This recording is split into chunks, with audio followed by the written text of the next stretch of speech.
Halo semua, kembali lagi di channel Naik Level. Pada video kali ini, saya masih akan membahas saham yang di request untuk periode 14 sampai 20 Januari 2024 ya.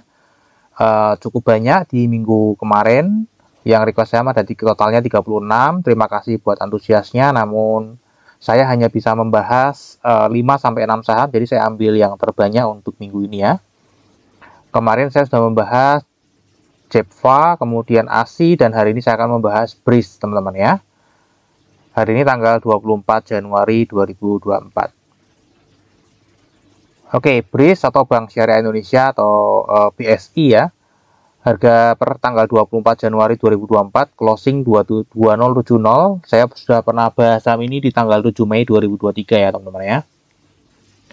Nah, kita akan update di video kali ini seperti biasa dari kinerja harga sahamnya sejak IPO, kemudian 10 tahun terakhir, kemudian dari fundamental, nanti kita akan cek profil company-nya, kinerja perusahaan, valuasi saham, dividen, dan kesehatan finansial. Kemudian dari seasonality kita akan cek biasanya di bulan-bulan apa saja saham ini naik dan turun. Kemudian dari bandarmologi kita juga akan cek struktur sahamnya, peran investor asing di pergerakan saham ini, kepemilikan retailnya seperti apa, perpindahan struktur sahamnya setahun terakhir seperti apa, dan pola saham month to date-nya seperti apa. Kemudian nanti dari technical kita akan review analisa technical di video yang sebelumnya, dan nanti kita akan membahas pola technical untuk kedepannya. Oke, ini listing di bursa baru tahun 2018 ya. Jadi kalau teman-teman beli sejak IPO, ini saat ini 5 tahun harganya sudah naik 405,9% ya asetnya. Karena ini ada merger dengan BRIS ini kan dulu kan BRI Syariah, merger dengan BNI dan Bank Mandiri Syariah. Ya, untuk 10 tahun terakhir ini harganya rata-rata sedang floating profit, kecuali kalau teman-teman belinya waktu 3 tahun yang lalu. Jadi waktu 3 tahun yang lalu sempat naik tinggi, cukup tinggi ya setelah merger, kemudian saat ini masih turun ya. Untuk untuk tahun 2024 sendiri sampai per hari ini sudah naik 18,97%. Harga tertinggi setahun terakhir ini pernah di 2190 dan terendahnya di 1300. Jadi harga saat ini itu masih mendekati harga tertingginya setahun terakhir, teman-teman ya. Oke, ini adalah BSI. Kita akan cek ini webnya kalau teman-teman mau cek lebih detail. Dia sektornya bank ya, terutama perbankan syariah. Dan ini terbesar ya di Indonesia karena gabungan dari BRI Syariah, BNI Syariah, dan Mandiri Syariah. Ini struktur kepemilikannya tadi saya sebutkan ya, dia dimiliki oleh Mandiri, BNI, dan BRI karena ini gabungan dari 3 anak usaha bank besar ini ya teman-teman ya, jadinya BSI. Oke, ini pendapatannya ya sebagai bank dia syariah ya, pendapatan dari jual beli, dari bagi hasil, dari ijarah, dan ada pendapatan usaha di luar ini itu dari investasi surat berharga dan segala macam ya, di luar ini ya, pendapatan dari jual beli, bagi hasil, dan ijarah. Nah, sekarang kita akan masuk ke performance-nya teman-teman ya. Ini masih sama dengan video yang sebelumnya. Ini naik sejak merger ya, dan naiknya cukup signifikan. Nah, 2020 juga masih bertumbuh. Ini juga sama, laba usahanya juga sama, dan laba bersihnya juga sama. Dan kalau kita lihat di annualize 2023 ini juga masih naik lagi. Ya, baik secara pendapatan masih naik dan labanya juga naik ya teman-teman ya. Jadi ini bisa dipastikan akan menjadi salah satu bank besar ya, seperti Big Four Bank ya teman-teman ya. BCA, Mandiri, BNI, dan BRI ya. Jadi saya rasa ini akan menyusul ya ke depan karena ini satu-satunya bank syariah terbesar juga, dimana marketnya di Indonesia ini pasti sangat luas ya. Untuk struktur pendapatannya juga setelah merger ini membaik ya. Jadi merger ini memiliki dampak yang sangat positif terhadap perusahaan ya, naik terus. Ini di sini gross margin-nya turun, namun secara bottom line-nya justru malah naik. Ya, dan ini tinggi sekali teman-teman ya. Laba kotornya itu 74%, laba usahanya 33, dan laba bersihnya 25,5. Ya, ini cukup tinggi dan naik ya, masih kondisi naik baik secara angka maupun struktur pendapatannya. Kita lihat di 9 bulan pertama 2022 dan 2023 ini juga naiknya cukup signifikan, double digit ya, pendapatannya naik double digit 15,5%, laba kotornya juga naik 7%, laba usahanya naik double digit juga, dan laba bersihnya naiknya cukup signifikan ya, 31%. Nah, untuk valuasinya sendiri kalau kita lihat ya, ini memang tidak balance ya, karena sebelum merger pastinya akan berbeda ceritanya, cuman ya karena ini baru IPO 2018, kita pakai data seluruhnya aja. Ya, untuk PBV saat ini memang di atas rata-rata ya. Namun kalau di rata-rata setelah merger, ya ini mungkin masih di bawah ya, atau hampir mirip-mirip ya. Jadi ini secara PBV memang masih di atas rata-rata di 2,57, dan untuk pernya ini masih di bawah ya, di mana rata-ratanya 43,8, namun saat ini ada di 17,1 ya. Ya, karena memang sebelum merger ini memang tinggi ya. Setelah merger kan labanya naik cukup signifikan.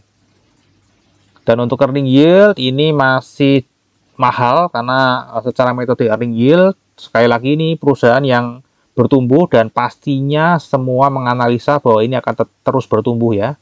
Perbankan di Indonesia itu kan cukup menarik bisnisnya. Saat ini ada di 5,9. Di 2022 sempat lebih tinggi ya, sempat lebih tinggi.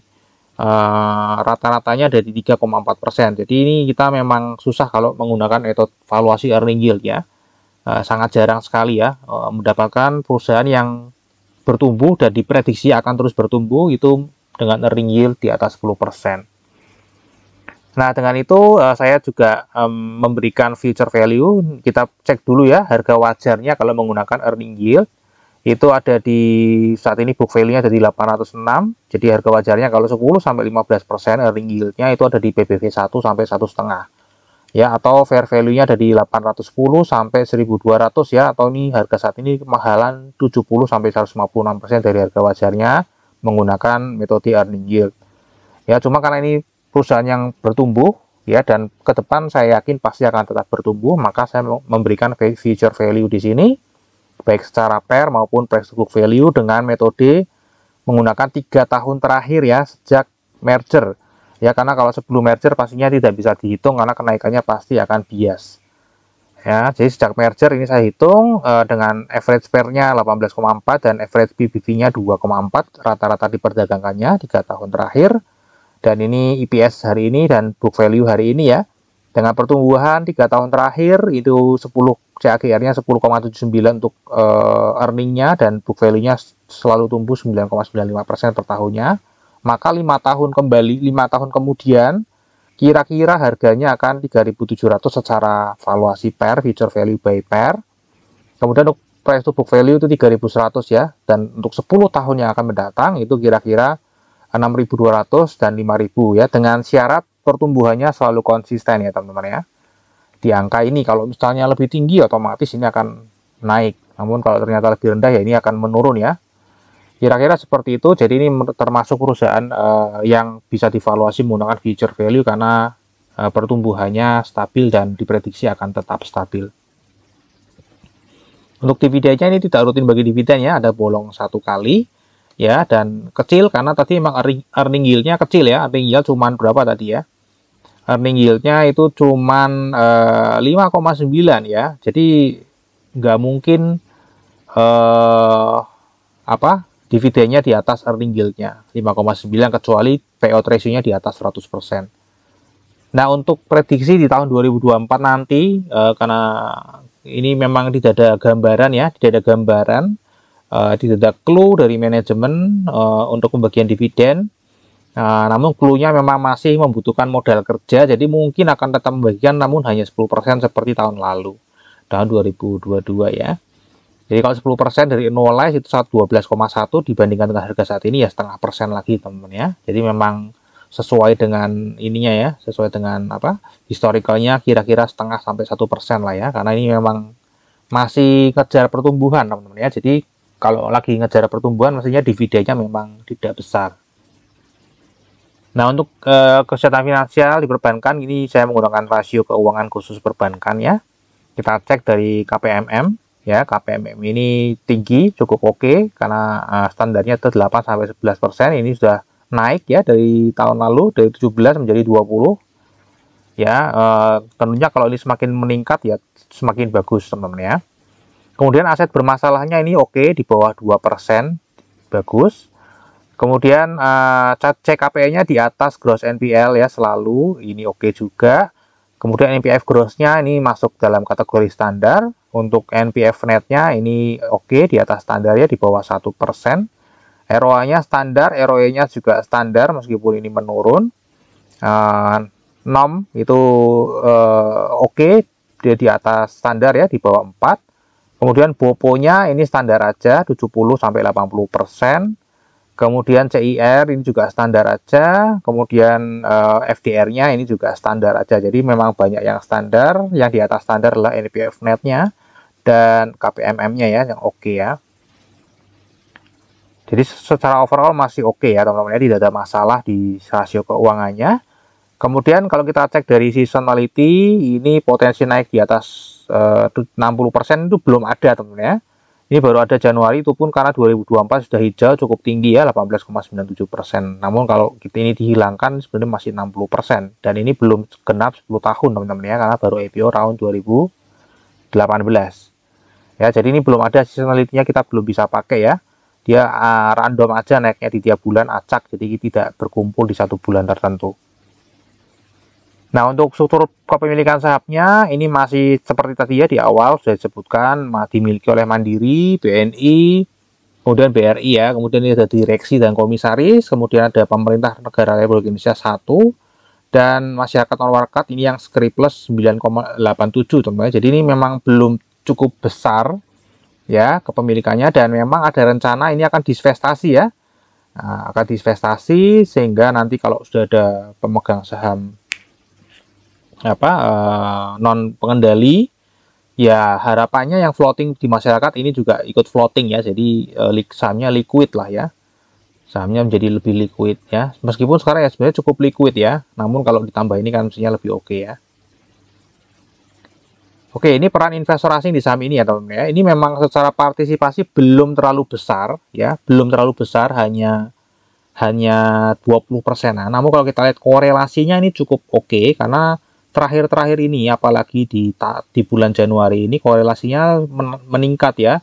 Yang tadinya hanya 2, kemudian ini mulai di atas 2, bahkan mendekati 3. Artinya investor asing ini aktif ya, aktif dan mempengaruhi harganya cukup signifikan. Dimana kalau dia membeli harganya naik ya. Jadi kalau boleh saya kasih istilah ini, misalnya akumulasi itu adalah akumulasi aktif dan distribusinya distribusi aktif ya. Akumulasi aktif itu hajar kanan, artinya dia mengumpulkan barang, harganya ikut naik. Kalau buang barang, harganya ikut turun karena dia distribusinya distribusi aktif ya. Oke, ini masih investor asing masih kumpulin barang teman-teman ya. Kumpulin barang terus, baik tahun 2022, 2023 kumpulin barang, dan 2024 ini juga sudah ngumpulin barang ya. Kalau kita lihat jumlah barang yang dikumpulkan semakin banyak. 2022 132 juta lembar saham, 2023 ini naik 3 kali lipat, dan di 2024 baru bulan Januari aja sudah separuh, hampir separuhnya sendiri 2023 ya. Jadi ini cukup oke ya. Investor asing mungkin akan menguasai saham ini seperti BCA, BRI, Mandiri, dan BNI kemungkinan ya. Nanti akan menguasai atau menjadi market maker di saham ini. Nah, kalau kita lihat kepemilikan retailnya ini justru terbalik ya. Tadi sementara investor asing sedang mengakuisisi, membeli terus, ini investor retail kita sedang buang barang. Ya, dari Desember ke Desember ini turun 26.900 investor, dan di bulan ini juga turunnya 4.500 ya, dari November ke Desember. Kita lihat jumlah lembar sahamnya turun, average-nya turun, dan value-nya juga turun. Artinya ini memang keluar ya. Memang keluar semua, dan yang keluar itu lebih besar daripada average rata-rata. Jadi yang di atas rata-rata value-nya itu malah justru pada keluar. Kalau setahun terakhir ini 26.000 atau 27.000 investor itu keluar, per investornya membawa value keluar itu 35 jutaan. Ya, untuk dari November ke Desember 43 juta, lebih besar lagi ya yang keluar di akhir-akhir ini ya. Jadi ini kelihatan dari sini sedang distribusi ya, sedang akumulasi ya teman-teman ya. Barang dari retail sedang dibeli oleh uang besar yang tadi kita sudah jelas investor asing ya. Nanti kita akan lihat di sini lebih jelas lagi. Ya, ini adalah struktur sahamnya, perpindahan sahamnya setahun terakhir. Kalau kita lihat ya, kepemilikannya memang masih didominasi lokal karena tadi pengendalinya itu masih scriptless dan masih bercokol ya tentunya. Ini saya akan take out. Saya akan take out pengendalinya ya. Mandiri, BNI, sama BRI itu saya take out ya, sehingga lokal IB-nya jadi 0. Nah, di luar pengendali, saham ini masih dikuasai oleh lokal ya, masih dikuasai oleh lokal, dan terbanyak yang menguasai saham ini adalah investor retail lokal. Nah, ini investor retail lokal masih paling banyak menguasai saham ini. Yang terbesar kedua itu adalah reksadana asing ya. Ini kita lihat di sini ya. Investor asing menambah kepemilikannya terus-menerus ya, dari 22,5% di luar pengendali sekarang menjadi 30,96% ya. Menurut saya, prediksi saya, kalau dia memang mau menguasai saham ini, dia akan terus mengakumulasi sampai 50% ke atas. Ya, dan kebetulan investor retail kita memberikan barangnya. Kita lihat di sini ya, Foundation juga jual, namun yang paling banyak investor retail lokal ya. Jika investor retail lokal bekerja sama memberikan barangnya terus ke investor asing, maka ini akan menjadi salah satu watchlist nanti bank yang dikendalikan oleh investor asing ya teman-teman ya, selain BCA, Mandiri, BNI, dan BRI. Ya, harapannya sih terjadi ya teman-teman ya. Jadi kita punya banyak pilihan, nggak cuma tergantung dari 4 saja untuk trading di Big Bank. Ya, jadi ini sudah akumulasi juga ya. Saya berharap sih beberapa tahun ke depan ini sudah di atas 50%, dan sehingga partisipasinya juga akan meningkat nanti ya. Apalagi kalau tadi tender offernya ya dijual, milik BNI dan BRI dijual terhadap investor asing juga ya, tender offer itu pasti langsung akan jadi pengendali di sini ya, stok paling banyak ya. Nanti kita tunggu aja. Ini 20 saham pemegang terbesarnya teman-teman ya, dan di sini tidak ada investor retail lokal ya, semuanya adalah uang besar ya, uang besar semua di sini. Nah, untuk month to date atau bulan Januari sendiri, kalau kita lihat juga ini sedang ada distribusi akumulasi yang masif ya, dan ini adalah akumulasi yang aktif teman-teman ya. Jadi akumulasinya itu tidak ngantri ya, tidak ngantri di bid, namun ambil stok di offer ya. Nah, tadi saya sudah bilang ya, sehingga ini investor asing teman-teman ya, yang mengakumulasi ini investor asing ya. Sehingga ya tadi saya sudah bilang bahwa investor asing ini sedang benar-benar memang mengumpulkan barang ya. Bahkan di harga tinggi pun mereka bersedia, karena ya memang ini growth-nya akan seperti 4 bank besar lainnya ya. Jadi investor asing mestinya nggak takut ya beli di harga atas saat ini ya, karena kalau mereka pegang kendali ya fine-fine aja ya, mereka nggak perlu takut karena mereka yang menciptakan harganya nanti ke depan. Oke, untuk secara teknikal kita lihat ya, ini adalah update analisa teknikal terakhir tanggal 7 Mei 2023, di mana waktu itu membentuk pola uptrend ya. Saya memprediksi dia akan waktu itu harganya 17.50 akan naik ke 19.15, turun lagi dan akan naik ke 2020 ya. Nah, kalau kita cek di sini pada saat itu ini ternyata salah prediksinya teman-teman ya, dia tidak naik ke 19.15, justru malah turun, dan dia di sini ranging aja, kemudian dia malah sempat downtrend, bahkan breakdown MA 200, baru di sini dia naik ya. Di sini dia naik sampai ke 2020 bahkan lebih tinggi ya, tetap ujungnya 2020 kena, namun salah waktunya saja teman-teman ya. Ya, semoga video saya ini tidak mengganggu aksi akumulasi asing ya, harusnya sih tidak ya, karena channel saya kan masih kecil, harusnya tidak memberi pengaruh terlalu besar terhadap pergerakan investor retail ya, sehingga investor retail jadi nggak mau lepas sahamnya, sehingga investor asing jadi kesulitan mengumpulkan barang. Oke, terakhir kita akan bahas risamnya. Untuk kinerja jangka panjangnya naik, kinerja jangka pendeknya naik, valuasi masih mahal kalau secara earning yield, tidak rutin bagi dividen ya, bagi pun itu kecil, hanya 0,58%, mungkin hanya untuk formalitas ya, karena dia anak usaha BUMN misalnya gitu ya. Kemudian untuk seasonality ini belum ada pola ya di seasonality, karena dia naik dan turunnya belum beraturan, sehingga belum membentuk pola di atas 60%. Kemudian untuk secara bandarmologinya setahun terakhir sedang diakumulasi dan bulan Januari juga sedang akumulasi dan ini akumulasinya bersifat aktif. Ya, untuk technical ini sedang uptrend teman-teman ya.